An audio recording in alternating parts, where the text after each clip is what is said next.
said, my God, he don't sleep and he don't wear no pajamas, no. So the pit that you're digging for me, mine you fall down inside that hole. My God, he don't sleep and he don't own no pillow. So the grave that you're digging for me, mine you fall down. Down, down, you never make me, you couldn't break me, that is why you fail every time you try to fail me. The people love me, look, you cannot stop me from sharing the gift where Almighty God give me. I don't fear no man, and I will never hide, that's an insult to God who is by my side. So while you're telling lies and letting bullet flies, I'm not afraid to die, I'm watching you in your eye. My God, he don't sleep and he don't wear no pajamas, no. So the pit that you're digging for me, mine you fall down inside that hole. Hey, this is Ataklan. How you doing? What's happening now is, we're having a lot of fun. Fans are excited, and they're happy to see me on the scene. Everywhere I go, people seem to be expressing that sentiment. They say they miss the style, and I'm just busy recording, making sure that I give them some quality songs for the upcoming season. And I have a lot of recordings, that is stored up that I just can't wait to share. Collaboration with Bunji. We always share a few minutes when we bounce up, and for the past 6 years or so, he's been saying, we had to do another song, because we did the All-Star show 15 years ago, and he got this rhythm from Keshav, Laser Beam, which is half of Just Now production team, and he sent it, and he sent me a WhatsApp message saying, yo, just got this message from Keshav and want to do a duet with you. And I was like, okay, I'll check it out when I reach home.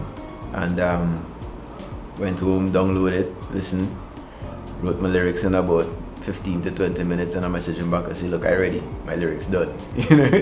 And he was like, all right, and he went to Miami to do a show, got chick fee and whatnot, so delayed it for a week or so, and then we went to the studio and we had a blast. Straight out of Trinity College I started singing, and even before leaving school I was in a group called Yardis, young African rappers demonstrating intelligence, etiquette and substance, so respect to my brothers from home, which is Owen Bailey, Derek Roach, who is in New York now. Marvin passed away, he was murdered. Kelvon Cohen, who was murdered as well, and there's me and Dexter, who lives in New York. There's a big group of us, so a couple of us, not here anymore, but every time I hit stage I feel as if I carry the group still. Then we auditioned for Kiss Kitty Caravan. We didn't make it in, we were like in the final round, and I was approached by Ozzy Merrick on Frederick Street one day, and he was like, you that guy from this group, right? And how my style was like pretty fast back then, ambush better look better afraid I'm back cut last cut me blades in my eye turn bright bow lash fight, it's like the speed rubbing, should I know the Midnight Rubber was sleep in the night, a lot of Midnight Rubber-esque lyric, and he invited me into Homefront, and I was like, okay, so I did Homefront for about 6 months. Within the whole Kiss Kitty Caravan, we toured the country, we did some of the biggest shows, and the youth energy at that time was just taking off, and we worked with Shell Shock and Kiss Kitty Records. Homefront was fun. That was in the 80s or 90s? That was the 90s. Nice one, Steven. No, I don't remember. Yeah, so that was 93. Okay. I was a teenager, young. And straight out of Homefront, I started Ataklan, which was a duet, actually, a duo. It was doing Arthur, who is now Mosai. We were singing together. We sang together for about 8 months, and then he went to the States. We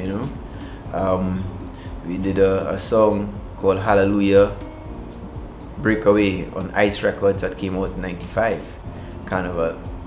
And I looked around, I was by myself again, but the name stuck.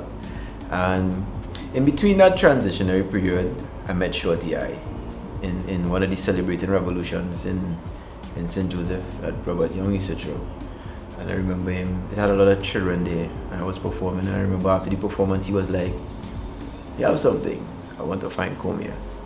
You know, he was like, "I know all the youths think you know everything, you know." I was like, "No, I'm honored." So, you know, at that point, I think somebody coaching there helped. There was the engine room experience as well, you know, with all the artists. David, Brother, Shadow, Andrew Tanker, you name it, he talks, you know. I would have been around 94 to 96.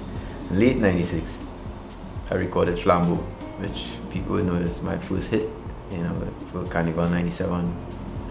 So, Flambo yeah, Flambo yeah, a song about Shadow. Well, Flambo would have been 97. I toured it Static, you know, and then so I was on the Mad Bull label back then. Machine and I, we co-produced my first album, and we had 2 duets on that album: Atonomical, Rapso Blunt, and Panani. And that album that was 98, had a few hits, Put It Up, Spanish Fly, you know. Street Outta Mover, Mastife, Tiger Woods. 99 would be Atomorphosis, which is my independent album. Would have had God Don't Sleep with Shorty I, Naked Walk, Flood on the Main Road, Spider Jam, you know, a whole heap of songs. There's like 16 tracks on that album. You know. 2000 to 2001, I had another album called Art Survival, which I had to do it with Andrew Tanker, and about 10 or 11 other tracks on it. You know, so it was Boston 97, 98 album, 99 album, 2000 album, and from then I started just releasing singles after singles after singles. I don't really want to ponder any past too much. The music business has its politics. And I'm working on a Tell It All documentary that you can look forward to. I've always been honest in my approach with art and music. You know, I was raised like that. I can't really. I think that's the power of someone's art. You know, all you can do is be honest and reflect what you see. We are just vessels. You know, people's philosophy. They'll always have differences. We'll always differ in philosophy. But as a musician, you know, you can't argue with a hit. That is the philosophy. The philosophy is that we are vessels. It's not about us. You know, we are just mediums to uplift and inspire. And you really have to put your discipline and all that you have into keeping the quality up and doing the best you can. You know, so. You know, a lot of people have problems with this soca artist and that soca artist and whatnot and whatnot. Everything has its space. What you can't argue with is the commitment. You know, the commitment and the straight up work that we give to our fans. You need to take time to live and process and, you know, and find what your process is. You know, I'm not trying to preach, but my process is just being honest, you know, and in a society like this, you know, some people don't appreciate that. Ataklan, I really hate to hear artists talk about themselves in the third person, so I would say I am, you know, I'm Ataklan. That's my stage name, you know, Mark Jiminez. Who's Mark Jiminez? Simple guy. Love his country, love his fans, love his family. You see, you're tricking me and making me do it. I love my country, I love my fans. I'm a simple guy. Yeah, I love what I do, and I'm a focus. I'm a bit stubborn, you know. I'm a man of my word, you know. So if I say I'm gonna do something, I'm gonna do something, you know. However, if you know, in retrospect, at any time, if I'm wrong, I'm the first to apologize and to say that I'm wrong. You know, it's all about your honesty, you know, and keeping a clear head. I see all times as learning times. You know, you spend every day. Part of our journey here is self-improvement every day. So every day is a good time to improve. You know, reflection is a necessary, you know, ingredient in the growth. So I don't really ponder and say, well, this was the worst time or this was the best time. You have good times, you have not so good times. You know, it's all about keeping a positive frame of mind, because your mind is a powerful thing, especially if you're an artist. You know, it gets really creative, and if at any time your mind lean towards the negative, it can get really creative in the negative. So I wouldn't say this was the worst time. It's like there are good times and there are better times, and you try to build on the good. You know, I grew up doing all the wonderful child things you could do in a village like Chinapoo, you know, with your friends. From marbles to pan cup to, you know, catch you and beat you up, or to boxing for aloes, you know. It was boxing for aloes. We had this game. We would like put on a piece of aluminum foil, peel a piece of aloes, have salt and pepper on the side, and like slice up the aloes, you know, and you're boxing. The funny thing about the game is that the winner eat the aloes. So like you're fighting for the aloes, bare hand boxing, you know. Yeah, bunch of tough youths. So, and then in terms of the creativity, there was a Baptist church next to my house, Shango Pali, obliquely opposite. So, you know, weekend time, you're hearing a lot of singing and drums and music. My granddad is a shoemaker. My grandma was always into craft, making from, you name it, flower arrangements, the stuffed animals, the plaster Paris, to making clothes. You know, I was always painting as well, drawing, you know, singing, dancing. I was a pretty good break dancer back in the day. Yeah, man, in a crew called the Frantic Squad, which was a mover squad. I mean, the first time I was ever in the newspaper, I was age 9, right? For break dancing, I went to my uncle David, took me to QRC Mayfair, and either Mayfair or Bazaar. And there was this guy named Yellows who was a pretty good break dancer at the time, and he would have been in his teens, this big guy. And I burn him out, you know, and I win. People was like, yeah, to dance, because I was double jointed and all of that stuff. I bust 2 windmills for you and get up and pull my hand up over my head. And I ended up in the newspaper. It was the Sun. The newspaper was called the Evening Sun or something like that back then. And they asked me what I wanted to do when I grew up, and I said I wanted to be a professional dancer. And, you know, I was age 9, you know, but I was into entertainment for some reason. Nursery school, I could go as far back as nursery school. Miss O'Neill's nursery school in the Harp place in town, in the Harp. You know, that's close to Oxford Street behind Shafford. I remember I was like modeling. I had this little modeling show for these toddlers. I was probably about 4 years old. And I was modeling, and my pants came off with this. I was skinny, so it just fell off. And I kept on modeling in my bright red jockey shorts, you know.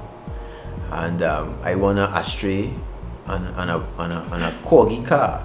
I met a cast metal corgi car, you know. So I have fun memories of growing up, you know. And being exposed to entertainers very early was a part of the thing too, you know. There's this story that I tell people about honesty, and it's coincidental. It's another mover man, Uncle Bill Trotman, who's like, to me, you know, a mover icon, you know, mass man, mass individual, winner, poet, calypsonian, comedian, dancer, you name it, you know. One day he was walking up Frederick Street, and he was walking down. My grandmother and I were walking up. And that year he had Mommy on the back of school. I was at 79, you know, so I was like tiny, and I didn't want to shake his hand. And she's like, why do you want to shake his hand? I was like, he ugly, you know. And he was like, what you say there? I didn't want to say it. He said, I'll pay you $5 if you're brave enough to tell me what you say. And I was like, I say you're ugly. And he started laughing, and he gave me $5 for talking the truth, you know. So he's like, you're talking the truth, man, you know. And these things stay with you, you know. So I think the moral of the story with that is concerned is like, as adults and individuals, even as artists, we need to be like very careful and you know, considerate in terms of how we influence the kids, because we do influence them. Because I can remember that story from being a toddler, receiving $5 for talking the truth. So I mean, we're great friends now, you know, like I'll go check Uncle Bill on a Sunday and we sit and chat and stuff. So, you know, growing up was nice. And we never stopped growing, do we? My mom, you know, my mom, she's a beautiful lady. She lives in Dago. She was really young when she had me. And I would be back and forth, you know, but I was based by my grandma, but I'd be back and forth. But in terms of media and people remembering my name, I think what worked for me was when I was somehow disqualified from the finals of Soca Monarch. There were a lot of young writers in media at that time, and they were like, but how and why, you know? And there was this confusion between the two versions of the song. I wrote a calypso version of the song for Ricardo Mendoza, and I had the soca version of the song, and they were both different. And I scored high in the preliminaries and semis, like second, and I was offered a you know, a guest appearance and money to a guest appearance. I was like, I didn't break any of the laws, you know. They say this song was a last year song. I was like, nope, it's not, you know.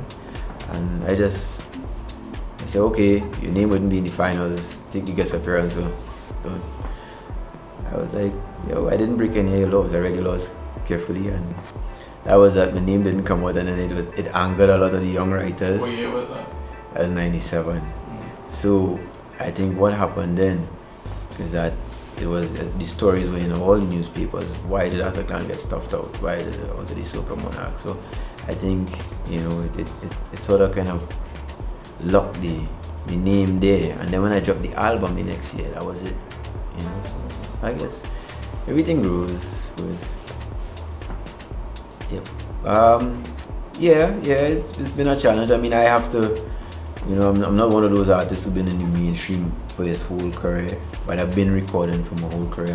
I'm sitting now on probably 300 recordings, you know, and I own them, you know. So I always try to hang. I'm not one to like splurge with jewelry and clothes and whatnot. When I perform, I put on a certain amount of money for recording, I put on a certain amount of money for saving, and make sure that I can stay a recording artist.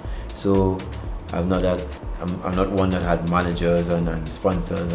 I've been very independent and clean, and I can say clean because I'm proud of it, because, you know, there is that problem where you have washing of money in this industry that creates a lot of problems, you know, for people. So, you know, part of life is to improve every day, you know, improve on your health, improve on your craft, improve on the way you treat people, improve on the way you allow people to treat you, you know, because you're the one who really train people in the way that they treat you. So it's all about balance and clarity and finding what the simple pleasures, what make you happy, you know, and what makes me happy is being able to do what I love, you know, and I've been doing that. I have this strange ability with kids. You know, I really love kids. I love to see them do their best. I love to motivate. You know, like sometimes even where I live, it's like as I swing into my street, it's like, Uncle Mark, and you see like 10 kids rush you. You know, and you know a percentage out of those kids, probably a high percentage, their father's not alive right now. So, you know, to just knowing that and to give love, even if you're not in the mainstream, is a part of the journey. I probably think I'll be coaching or doing some sort of teaching art and using that medium to affect positive change. You know, no matter what, you see, like music is just the window, you know. You know, whatever you end up in, you have to if you know that life is really not about you. Whatever you're doing, that is just the window to do the bigger work for the bigger picture, which is just to serve others, you know, and help. I think part of the post-colonial residue of us wanting to be more important than the person next to us keeps us blind in the sense that, you know, we are really here to help each other, not to pretend to be bigger than each other. You know, we have a lot of people flossing millions and flossing a lot of money, and you ask them, you know, what's your charity? You know, you build a school anywhere, you know, what do you do? You know, and you see a lot of wastage going on, and that's why the place seems so soulless these days. You know, so I'm bad enough to say to the people who having a lot, check yourself. You know, life is not about how much you could grab. Life is about what you can give and what you can do. Sometimes you walk into places where you know, because of your personality and your strength, you know, in your personality, the room looks at you. And the richest person financially has always come, you know, and you know, with some sort of condescending vibration, because it seems as if everybody in this small island, they want to be popular and famous. What makes you in any job or in any field service, good service, honest service, and understanding it's about service, you know. Everybody's equal here. We all should just really work towards making this space a better place for the next generation, instead of just trying to be grabbers. We just grabbers of what? You grab everything and you're not safe. Yeah, but everybody works hard, you know. Even people who making this honest money might work hard too at it, you know. The ideology behind money in a space like this, you know, it seems as if money makes you important, but it's a self-importance. Money doesn't make you important, nor safe, nor anything. You know, respect us, and it's something that we need to learn in this town. We live so close. Sometimes it's so competitive that, you know, you forget that you need to respect everyone, but that's the way you get respect. And when you give somebody respect, sometimes you just, you know, just in respecting them, just saying good night, a conversation might happen, and an opportunity might happen to understand the person a lot more, or to where you can help or where they can help you, because we real segmented in this country, and we need to kind of break down some of them walls. And I think music and culture and art and entertainment is the way, and this is why I'm saying corporate Trinidad need to encourage with more sponsorship, you know. Can't just look at the government for everything. I'm a quiet guy. I really not one for, yeah, you know. I'm always amazed by people's response to what seems to come so easy.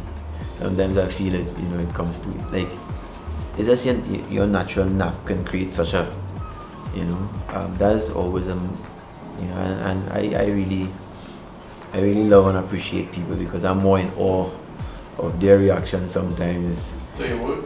Yeah, and you know, you just have to give thanks for everything, and you know, so that's be my oh my god moment. Sometimes I actually forget that I'm a singer. You know, coming from a tough neighborhood, you know, like in your neighborhood, like you don't really watch people in the eye, and like, you know, it's like you're testing me.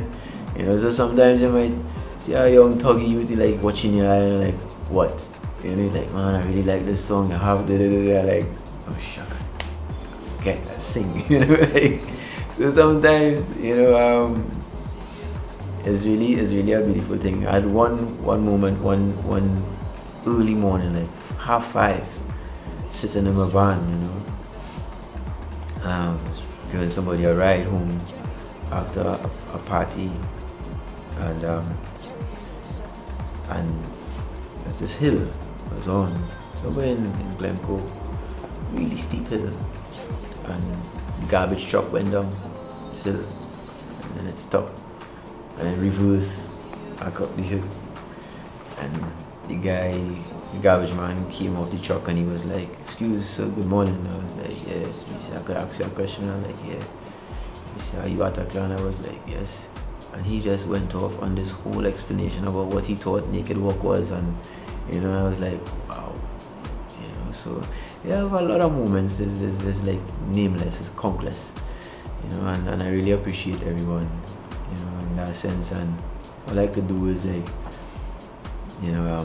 keep on stepping forward one day at a time, one step at a time. Patience is a virtue. Thanks for the opportunity, and as we say, God bless and utter love and light.